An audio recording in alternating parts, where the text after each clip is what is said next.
सभी व्यूअर्स का मेरे चैनल में स्वागत है। अगर आप नए हैं तो मेरे चैनल को सब्सक्राइब कर लें और बेल आइकन को प्रेस कर दें। इस वीडियो में जैक बोर्ड कक्षा 8 के विज्ञान विषय के मॉडल क्वेश्चन और विथ आंसर दिए जा रहे हैं।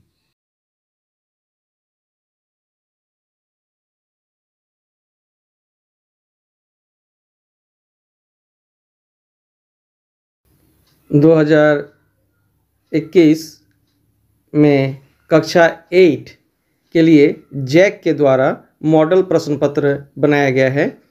यह विज्ञान विषय से संबंधित प्रश्न पत्र है, जिसमें बहुविकल्पी प्रश्न, लघुत्तरीय प्रश्न और दीर्घोत्तरीय प्रश्न दिए गए हैं। इसमें प्रथम 4 प्रश्न बहुविकल्पी प्रश्न हैं। तो हम लोग देखेंगे कि प्रश्न क्या है। प्रश्न 1, किस पौधे की जड़ों में पाए जाने वाले सूक्ष्मजीव वायुमंडलीय नाइट्रोजन का स्थिरीकरण करते हैं? ऑप्शन है ए धान, बी दलहन, सी गेहूं, डी साग। तो इसका सही उत्तर है सी गेहूं। गेहूं जो है वो नाइट्रोजन का स्थिरीकरण करता है। आगे प्रश्न है, ग्रेफाइट का उपयोग इनमें से किस वस्तु में किया जाता है? ऑप्शन है ए कलम, बी पेंसिल, सी खल्ली, डी स्केच पेन।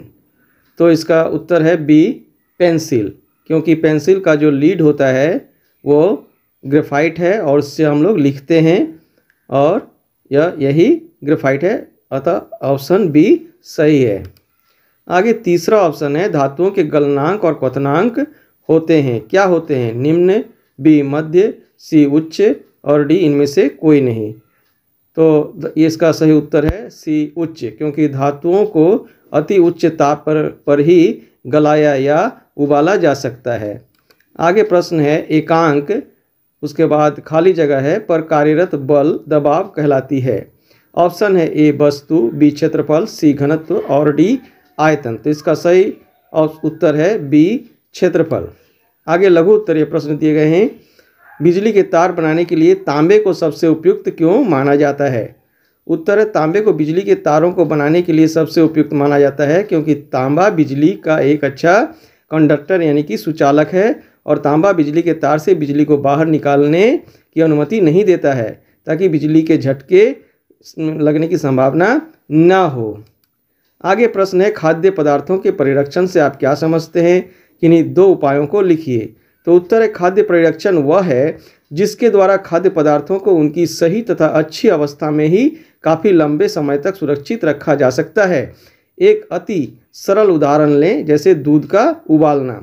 परिरक्षण का क्या कारण है? तो इसका कारण है सूक्ष्म जीवाणुओं को मारना, सूक्ष्म जीवाणुओं के प्रभाव को रोकना या विलंबित करना, और तीसरा है एंजाइम के प्रभाव को रोकना। तो किन्हीं इसके प्रश्न का अगला भाग है, किन्हीं 2 उपायों को लिखिए। तो इसका उपाय लिखा हुआ है, 1 उबालना, 2 ठंडा करना। तो इसके और भी उपाय हैं, जैसे पश्चुरीकरण करना। इसी प्रकार से पश्चुरीकरण द्वारा दूध को हम अधिक समय तक जो है ठीक तरीके से रख सकते हैं, अच्छी तरह से रख सकते हैं। आगे प्रश्न है, बल के किन्हीं 2 प्रकारों के नाम लिखिए। तो उत्तर है, बल अनेक प्रकार के होते हैं, जैसे गुरुत्वीय बल, गुरुत्वाकर्षण बल, विद्युत बल, चुंबकीय बल, पेशीय बल।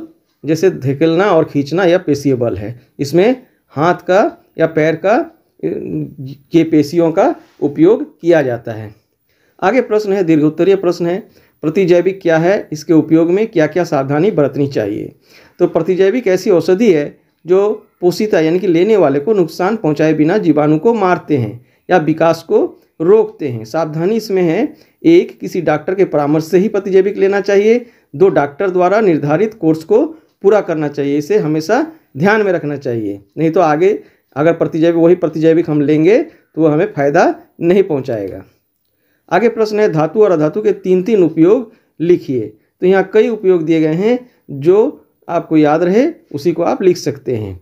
धातु तथा अधातु के उपयोग। धातु का, जैसे लोहे के अधार्थ बंधनीय तथा कठोर होने के कारण इसका उपयोग पानी के जहाज, हवाई जहाज, रेल के डिब्बे, रेल की पटरियों, पुल के गटर आदि बनाने में किया जाता है।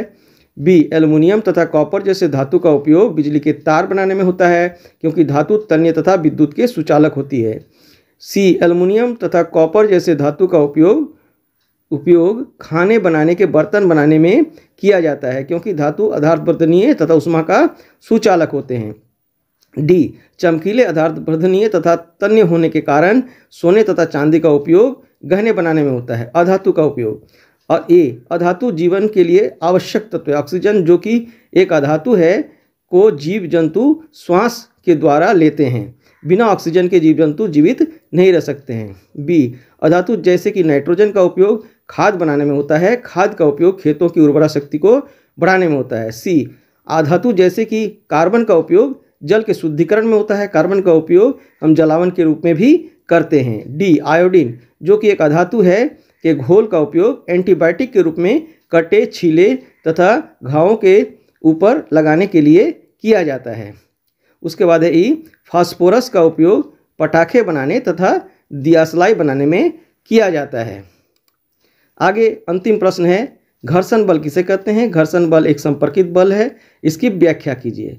तो उत्तर है, जब कोई भी दो सतह जो परस्पर एक दूसरे के संपर्क में अर्थात एक दूसरे को छू रही है तथा एक दूसरे के सापेक्ष में गति कर रही है, तो उसके बीच जो रगड़ होती है उसे घर्षण बल कहते हैं, यानी कि फ्रैक्शनल फोर्स कहते हैं।